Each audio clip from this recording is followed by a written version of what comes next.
Сәлем құрметті тоқтылар, нағыз қайсарлық пен батылдықтың символы. Мен сіздерді келе жатырған Наурыз мейрамымен құттықтаймын. Ұлыстың ұлы күні Наурыз мейрамы құтты болсын. Бұл көктемгі жаңару, молшылық пен татулықтың мерекесі. Жүрегіңіз қуанышқа, өміріңіз сәттілік пен махаббатқа толы болсын деймін. Ал енді Наурыз айына арналған жылды жорамал бойынша. 2025 жылдың Наурыз айы сіздер үшін өте маңызды болады. Бұл айда сіздің өміріңізде ауқымды өзгерістер орын алады. Планеталық әсерлер сіздің даму, мақсаттар және қарым-қатынастар саласында жаңа мүмкіндіктер ашады. Өзіңізді тыңдауға, өз қалауларыңызды айқындауға және жаңа белестерге қадам жасауға дайын болыңыз. Ал енді даталар бойынша жүзсек. 2 наурыз Венераның ретроградтық қозғалысында 1 үйде. Венера сіздің белгіңізде кері қозғалысқа түсіп, 13 сәуірге дейін сыртқы бейнеңіз бен өзіндік бағалауыңызға ықпал етеді. Сіз өзіңізді басқалар қалай қабылдайтыны туралы ойланасыз. Яғни басқа адамдар сізді қалай көретіні туралы. Осы кезеңде сізге жаңа стиль қалыптастыру, имидж өзгерту, өз-өзіңізді дамыту және ескі қарым-қатынастарды қайта бағалау мүмкіндігі беріледі. 3-14 наурыз аралығы Меркурий 1 үйде. Бұл кезеңде сіздің ақыл ойыңыз белсенді болады. Ойлау қабілетіңіз артады. Егер де студенттер болса, дәл осы уақытта экзамен барлығын оңайырақ тапсырады. Өзіңіз туралы маңызды шешімдер қабылдай аласыз осы ортада. Алайда 15 наурыздан бастап Меркурий кері қозғалысқа кетеді.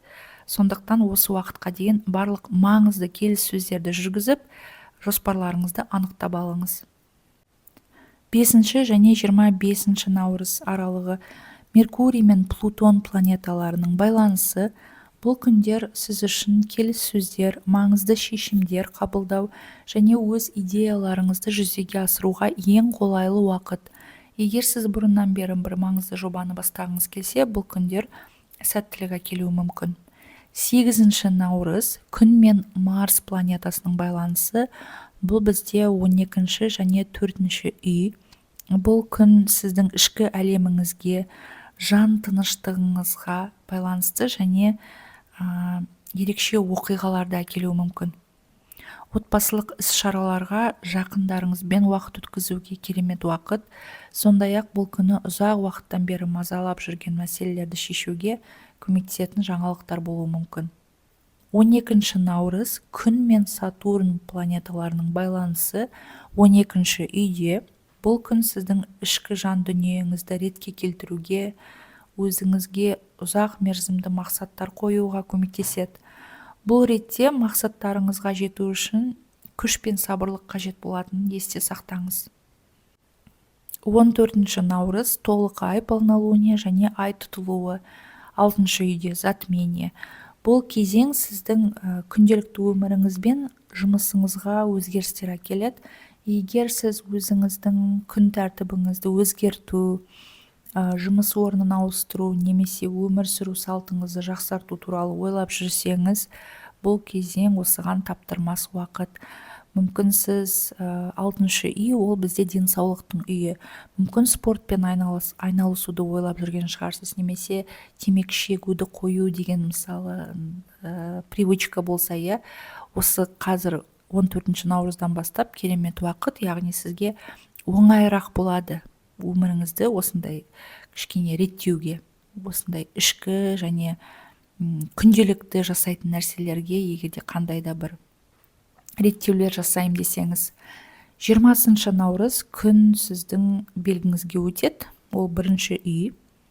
20 наурыз, яғни бұл сіздің күн. Бұл күннен бастап өзіңізді жаңа мақсаттарға бағыттау кезеңі басталады.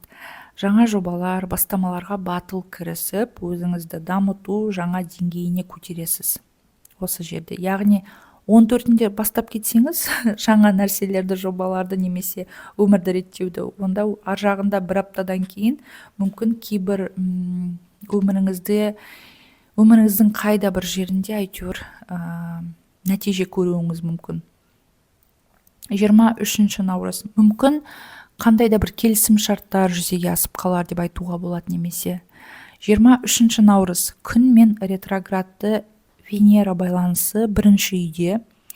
Бұл күні сіздің жеке тұлғаңызбен сыртқы келбетіңізге байланысты жаңа өзгерістер жасауға жақсы уақыт. Сіз өзіңізге не қажет екенін анықтай аласыз, сондай-ақ өткен қатынастар қайта қаралуы мүмкін. Яғни өтіп кеткен, яғни өміріңізде болған, бірақ қазір жоқ деп айтайық, қарым-қатынас болған адамдармен мүмкін қайтып достасасыз, немесе сөйлесесіз, немесе мүмкін біреулер сіздерге қандай да бір өтінішпен келуі мүмккін. 27 наурызда қара ай, Лилит, черная луна, Скорпионға өтеді. Бұл сізде 8-ші үй. Қаржылық пен эмоционалдық тұрақтылықты сақтау үшін қазір сақтық таныту керек осындай уақытта. 27 наурыз өткен тәжірибелерден сабақ алу керек және қаржылық шешімдерді мұқият қабылдау керек. Яғни қаржы жағынан қазір осы 27 наурыз аралығында бір үлкен нәрселер сатып алу, немесе қымбат деп айтайық, ондай нәрселерді жасаудың керегі жоқ, кішкене 1-2 күн күткен дұрыс. Және де бір шаруа бастайым десеңіз, мысалы, не өзіңізде болған тәжірибені, не сол салада кішкене білімі сізден көптеу адамнан бір кеңес сұрап, солардың тәжірибесіне қарап сабақ алған дұрыс. Келесі 29 наурыз күн тұтылуы сіздің 1-ші үйде. Бұл сіздің белгіңіздегі маңызды оқиға. Бұл күн сіздің өміріңізде үлкен бетбұрыс кезеңі болуы мүмкін. Яғни жаңа мүмкіндіктер пайда болуы мүмкін, ескі мәселелер шешімін табады. Өзіңізге сену керек, бірақ себебі бұл жаңа өмірлік бағдарламаңызды бастайтын күн. 30 наурыз Нептун тоқты белгісіне өтеді. Бұл 165 жылда бір болатын тарихи оқиға. Нептун сіздің белгіңізге өтеді.